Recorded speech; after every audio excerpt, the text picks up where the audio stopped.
All right, learners, today things get real. I'd like to talk to you today about a concept called predicate nominatives. Now, it sounds super fancy, right? It's a little bit simpler if we break it down and actually think about what each of those words mean. Predicate is the action part of the sentence. You might think of it as the verb and everything else. So we're going to be looking for a concept that's in the predicate of the sentence. In other words, it comes after the subject and even, in this case, after the verb. Nominative gets a little bit easier when you realize that nom is Latin for name.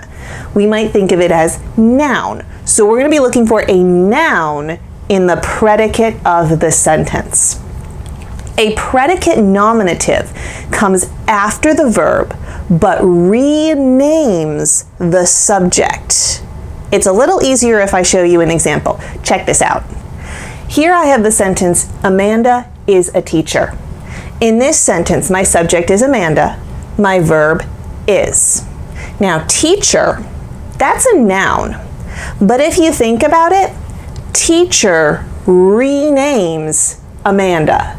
It's saying that this noun is the same thing as this noun. Teacher is a predicate nominative. Let me show you another one. Here we have the sentence, the boys are friends. My subject is boys, verb are. Take a look. Friends is a noun, but it renames boys. It says what the boys are. Friends is a predicate nominative. Starting to make sense? Let's try a few more. This sentence says, the judge had been a lawyer. My subject is judge, verb had been. Remember, verbs can be more than one word, as in this case, had been. Lawyer is a noun.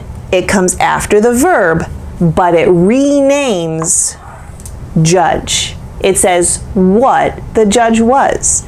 Lawyer is the predicate nominative. Now you try one. All right, here's your sentence. Shadow and Bone has become a show. Great book, great show. Highly recommend. Here's my subject. This title, Shadow and Bone. It's italicized because it's a book. Verb has become. Show is a noun that renames Shadow and Bone. So show is our predicate nominative. Is that what you thought? All right, one more example. Stuart was an artist. What's the subject? Stuart, verb, was, and then how about artist? It's a noun, isn't it? But it renames Stuart, which makes it a predicate nominative. Keep in mind that predicate nominatives must be a noun, not an adjective. If I said Stuart was awesome, that's something else. That's a subject for a later video. Also, the verb is often a form of be or become. Is, was, were, am, will become, have become, has been. All of those are clues, all of those are cues that your next word is probably going to be a predicate nominative. Now, the predicate nominative always, and I rarely say always when talking about English grammar, but the predicate nominative always connects back to the subject. I would not say Stuart kicked the ball. Yes, ball is a noun, but is Stuart the same thing as a ball? No, he's not. So the predicate nominative always renames the subject. Parsing really helps here. Find the noun at the end of the sentence. If it connects back to the subject, then it's a predicate nominative. I like drawing these lines. I think of them as rainbows connecting the predicate nominative to the subject. If I can't make that connection, it's a different concept. Again, that's a subject for a later video. Ready to try diagramming these? I think you're ready. When we diagram predicate nominatives, they're diagrammed on the main line, just like subjects and verbs. However, to separate the verb from the predicate nominative, we use a backslash. A backslash is going to go from the upper left to the lower right. It looks like this. upper left to lower right. Let me show you an example sentence with a predicate nominative and how it's diagrammed. Here we have the sentence, the girls are enemies. So remember to label each part of speech and function. We call this parsing. Girls is my subject. I label it with an S. Are is my verb, labeled with a V. Enemies, that's my predicate nominative because it renames my subject, but it's a noun. So I label it PN for predicate nominative. The is an article. If you've forgotten how to diagram articles, check out that video on lesson 2. We label it ART. Now let's diagram. Couple of things I'd like you to notice about this diagram. First of all, I capitalized the T in the because it's capitalized in the sentence. With diagramming, remember we keep capitalization the same, but ignore punctuation, unless it's in a name such as Dr. Stewart. Then I would keep that period after doctor. Notice that my backslash goes upper left to lower right. It also stops at the baseline. It doesn't keep on going. Now, I tend to be very picky with the angle of the backslash. If it's straight up and down, that's indicating a different concept. That's the subject for a later video. It's got to be a backslash upper left to lower right, and it cannot go under the baseline. Be careful. Diagramming is tricky. It's very particular, but once you get the hang of it, it goes very smoothly. Here's another sentence with a predicate nominative. We are colleagues. Subject, we, verb, are. Colleagues is a noun, but it connects back to the subject. It says what we are.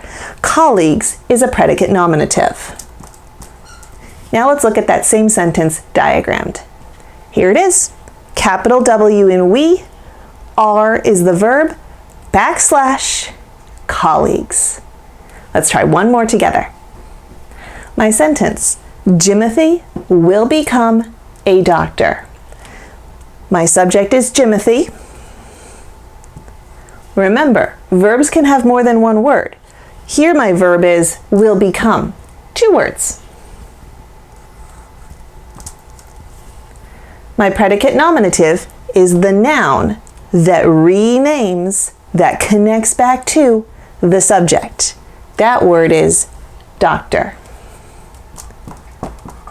Don't forget about this little word a. What should we label it? If you were thinking article, you're correct. It's okay that we have articles that modify predicate nominatives. It's also okay when we have articles that modify the subject. Articles can modify any noun. Let's take a look at this sentence diagrammed. Here it is. Jimothy will become backslash Dr. A. Ready to try some with me? All right, get some paper ready, and here we go. Here we have the sentence, the chair is a recliner. What's the subject? Chair. Verb, is. What's the deal with recliner? What new concepts did we learn today?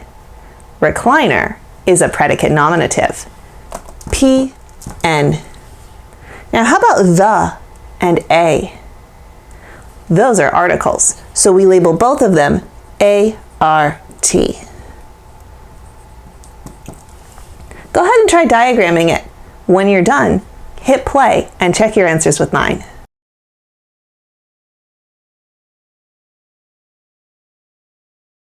How did you do?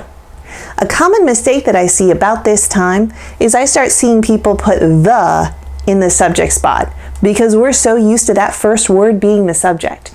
And you're right, it is important, but it's a modifier. So it always goes on a modifier line underneath that main line. Chair is the subject. Let's try another one. Here's the sentence, I could become a writer. What's the subject? I. Verb. Be careful here. It's 2 words. Could become. And what about writer? Writer is a predicate nominative. Don't forget about A. A is an article. Go ahead and pause the video, try diagramming this. When you're ready, hit play and see if your answer matches mine.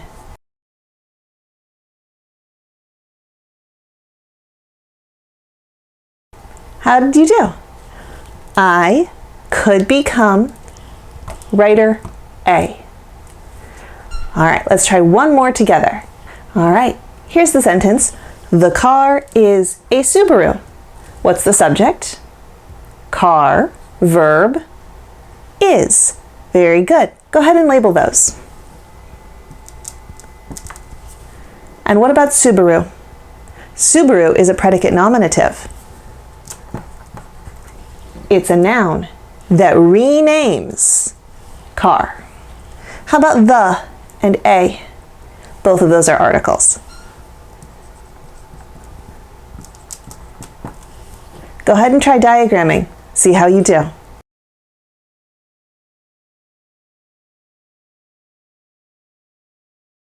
Is this starting to make sense? I really hope so.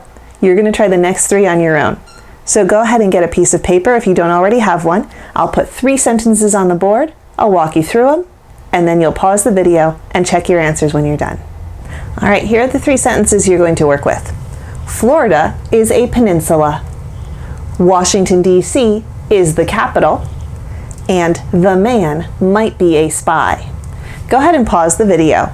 Try diagramming these sentences on your own. When you're ready, hit play and see how close you are.